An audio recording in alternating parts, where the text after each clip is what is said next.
maa ngi fi depuis lors je suis sollicité te man maa ngi war a dem bientôt mais je suis sollicité man je crois que j'ai pas demandé à être invité à Walfadjri donc noonu lañ may woowee ni dama bëgg am mënuma débiné wu parce que aussi gëj naa ci plateau yi donc fu mu nekk nii je communique ba may dem te même su ma demee je maintiendrai la communication même su fekkee ni c'est au téléphone wala par Zoom et tout quand l'actualité le requerra. mais est-ce que instant bi xeex bi fi mu toll Clédor jàppoon ne il faut être présent sur le terrain. Sur le terrain c'est pas les plateaux je suis d'accord il faut être présent sur le terrain. Moi j'étais ici non li nga ne da ngay dem moo tax ma ne la. non dem bi c'est physique. Il ne faut pas être présent sur le terrain. non dem bi mais physiquement. dem bi c'est même géographique c'est même pas physique c'est géographique nañ ko considérer noonu mais être présent sur le terrain bi nga wax je suis tout à fait d'accord il faut être présent sur le terrain moi je n'ai jamais été absent du terrain le premier le deux man maa ngi fi woon kenn xamul ni maa ngi fi quand ça chauffait à Ziguinchor waa Ziguinchor xamuñu ni maa ngi fi parce que bu ma def apparition publique Walf mu ngi woon foofu. mais man su ma Walf gisee foofu ni Clédor ci biir on est sur le terrain nous ñi nekk ci terrain bi xam nañ ñan ñoo nekk ci terrain bi on est sur le terrain et on a fait un travail de récapitulation boo xam ne le document je l'ai pas amené ci exactions yi am fii ak meurtres yi am fii ak yooyu yëpp on a fait un recueil une collecte de preuves et de données yoo xam ne le gouvernement a très fort à faire avec ça loolu moo indi accalmie bi fi mu nekk nii. donc ouais? Oui le terrain man je dis. donc collecte dossier pour CPI bi da nga ci am liggéey. Sénégalais yëpp am nañ ci liggéey Sénégalais yëpp liggéey nañ ci c'est un travail collectif tout le monde a contribué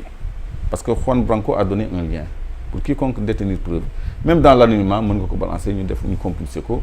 agencer ko de façon synoptique pour mu neex a exploiter illustrer ko par ay insertion de vidéos de preuves. de transfert d'argent Wave yi ñu joxante ñu doon fay nervi yi sax y a tout les photos les vidéos les certificats de gens de mort beaucoup de documents qui attestent de la responsabilité de l'État ci exaction yi am te document boobu le rapport du département d'État américain sur les droits de l'homme au Sénégal da ko précédé 2022 parce que conclusion rapport boobu dafa ni les exactions commises en 2021 ba booba ont été faites par le gouvernement ou en son nom donc gouvernement du Sénégal le département d'État américain accusé nommément d'être coupable des exécutions sommaires voilà exécution sommaire sax la wax mooy rey ay nit ci lu dul procès ci lu dul yoon ak ay tortures yu am ci prison yi ak restriction liberté yi parce que dañu jàppoon ay journalistes dañu jàppoon Pape Alé Niang dañu jàppoon Pape Ndiaye donc yooyu yëpp dañ ko boole woon ci rapport boobu kon tey jii ñun bu ñu ñëwee def beneen rapport boo xam ne day prouver ni on a tué day prouver ni présidence de la République qui n'est pas habilitée commandé na ay armes parce que colonel Adama Gaye moo signé le certificat de destination finale de ces munitions là loolu lu jar a leeral la parce que armée mu ngi fi gendarmerie mu ngi fi police mu ngi fi pourquoi présidence ban soxla la am bay jënd ay munitions. Qui était habilité à acheter des munitions? L'armée qui passe commande. L'état-major de l'armée, l'état-major de la gendarmerie. ñoom ils sont habilités. La police. Mais la présidence tire sa sécurité de la gendarmerie, de la police et de l'armée. Colonel Adama Gaye, c'est le gouverneur militaire du palais. Lui, il commande des munitions. À quelle fin? C'est lui qui approvisionne l'armée ou la police? Non, c'est pas le palais qui approvisionne. Alors bu fekkee ni à côté de ça dañu gis ay une cinquantaine de pick-up blanches elles sont bizarrement toutes blanches d'ailleurs ñu quitter le siège de l'APR embarquer ay nervis ñu am ay preuves vidéo ay nervis yu tiré sur les populations ñu gis ay nit ñu dee ay médecins attestés ni c'est des morts par balle yi nekk ay 5,56 ak ay 7,62 5,56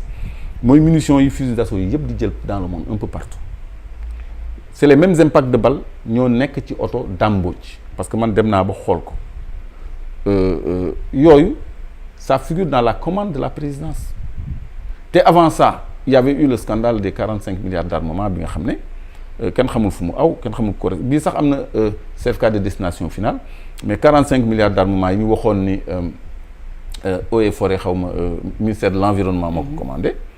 via Abdoulaye Daouda Diallo amul sax certificat de destination finale bu ñu woon kenn xamul fu mu nekk kooku c'était des armes c'était des munitions c'était des pick-up aussi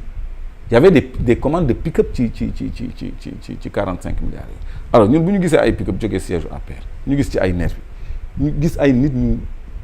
rey par balle ay médecins attestés de la mort par balle certificat de genre de mort dûment établi ay photo victimes yu seen tour seen âge seen adresse circonstances yi ne rey lépp c'est dans ce document-là qu'on a réalisé et qui a été déposé à la CPI et qui peut faire l'objet d'enquête interne ëllëg bu régime bi changé parce que on est à 4 mois de l'élection. Mais ministre de l'Intérieur autant génnoon na ne li ni mel amul y a certaines autorités yu génnoon parler de forces occultes de terroristes de gens yoo xamante ne dañu dugg ci dëkk bi te bokk ñu fekk yi ni mel c'était pour seen thèse yi ngeen teg nii ñoom ñuy lalli ko. Non thèse bi moo mujjee lii nii le document là le travail là ça a été fait après toutes ces déclarations là boobu liggéey bi pareegul bi ñuy wax loolu ñoom liggéey bii boobu pareegul woon loolu daf ñuy teg gàcc en fait parce que kilifa dañ ko war a xamee ci dëgg ak ci jub te am na position boo xam ne wax dëgg yàlla waruñu ci teg suñu police nationale waruñu defloo suñu police nationale nga xam ne dafa am une bonne réputation un bon prestige ay conférence de presse pour protéger ay nervis ay conférence de presse yoo xam ni presse étrangère bi da koy démonter ñun ñu am gàcc parce que France 24 le lendemain de leur conférence de presse dañu démonter toute la thèse du ministère de l'Intérieur via la police loolu dañuy tooñ foofu parce que image du Sénégal la ñuy yàq régime bi mu ngi tooñ Sénégal yépp parce que dañu tuuti ci li ñuy wax dañuy wax loo xam ne ñoom rek ñoo koy gëm ñëpp dañu xam ne lii ñuy wax du benn dëgg mais ñoom amuñu sax kersa am taxawaay boobu ci kanamu askan bi te dañu xam ne ñii ils ne disent pas la vérité loolu ba noppi ils s'amusent avec la loi ils s'amusent avec la justice un procureur qui vient qui dit jàpp naa Ousmane Sonko mais li mu ko jàppee bokkul ak dossier Adji Sarr pour faire croire que contumace bi c'est pas tombé alors que le code de procédure pénale est clair contumace bi nul na nax saay na de plein droit la ñuy wax ci article 307. Le ministre de la justice leur patron moo génn ne contumace sur Jeune Afrique ne contumace bi dossier bi c'est clos c'est fermé. C'est une condamnation définitive qu'il a dit. Nee na c'est une condamnation définitive. Bien sûr. Que grâce rek moo ko ci mën a génnee évoquer ay schéma ñoom dañuy ergoter rek parce que loolu ci tooñ gi ñuy tooñ Sénégal ci yàq bi ñuy yàq image du Sénégal la bokk parce que ñooñu quoique étranger on est à l'ère du partage automatique de l'information bu ñu xoolee code de procédure pénale du Sénégal article 307 dañuy gis ni effectivement un contumax bu ñu ko arrêté contumace am de plein droit anéanti nañ ko kon dañ ko war a juger même pas par une cour autrement reconstituée mais par la même cour exactement donc ñoom bu fekkee ne dañu bëgg a sànq Ousmane Sonko nañu taxawal seen cour boobu ñu accélérer comme ñoo yore seen rythme de justice le temps de la justice n'est pas notre temps à nous mais nañ ko jéem a paqueter sax ñu taxawalaat procès boobu au moins ñu nekk dans la légalité mais mënuñu dañ ko jàpp pour autre cause donc mënul emporter la contumace kooku un professeur de droit un titulaire de chaire en droit di ko wax nit ñi di ko dégg léegi ban gëm-gëm la ndaw yi di am ak intellectuels yi dans le milieu intellectuel. Mais quel est ce but visé par rapport à cette communication? Le but visé qu'il allait faire à l'étranger. Le but visé mooy maintenir Ousmane Sonko dans les liens de la détention sous prétexte qu'il est sous contumace léegi contumace boobu même bu ñu maintenir Ousmane Sonko dans les liens de la détention article L29 bu code électoral dafa ni le contumax doit être rayé des listes électorales. Article L29 code électoral. Donc moo tax ñu condamné ko par contumace pour mën ko dindi ci liste yi pour qu'il ne puisse pas être candidat parce que L57 bu code électoral avant dafa ni woon tout Sénégalais a le droit de concourir au suffrage universel Macky Sall yokk ci je dis bien Macky Sall yokk ci tout Sénégalais électeur a le droit de concourir au suffrage universel donc ñoom bu fekkoon ni amoon nañu une culture démocratique dañuy delloo li ñu jaxase parce que ñoom ñoo jaxase disposition de loi boobu fii lañ ko fekk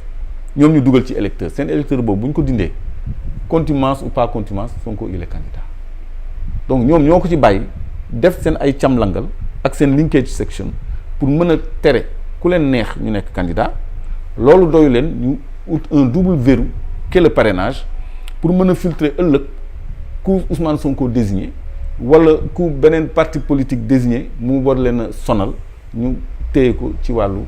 parrainage. def nañ ko fi ay nit en 2019 et avant les élections sax Boun Abdallah waxoon na nombre candidats yi nga xam ni ñoom ñooy jàll.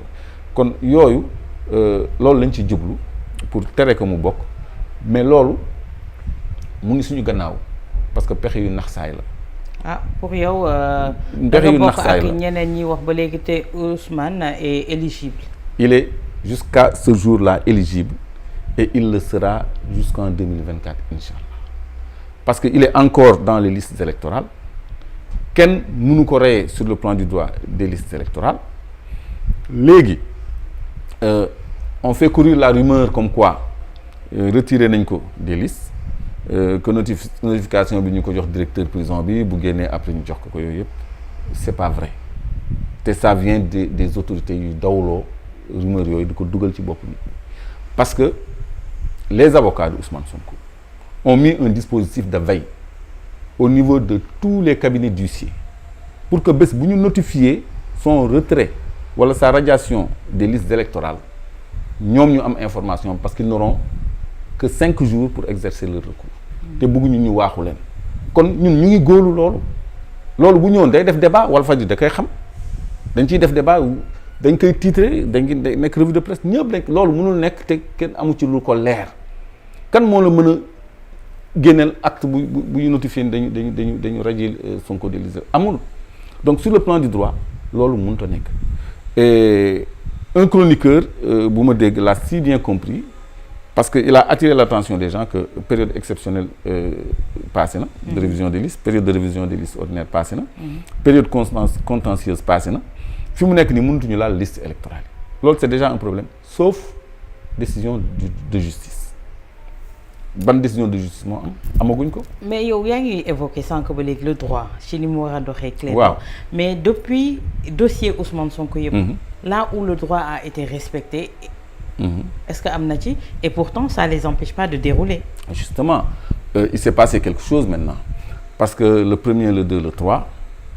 le Sénégal était sans dessus dessous dëkk bi dafa tàkk jëppët ñu rey ay nit ñu bëri ñu ngi wax 50 mais il y a au moins 200 morts parce qu'il y a des disparus ñu doon tëmb ci géej gi di feeñ c'est dans le rapport malheureusement donc ko fàtte indi mais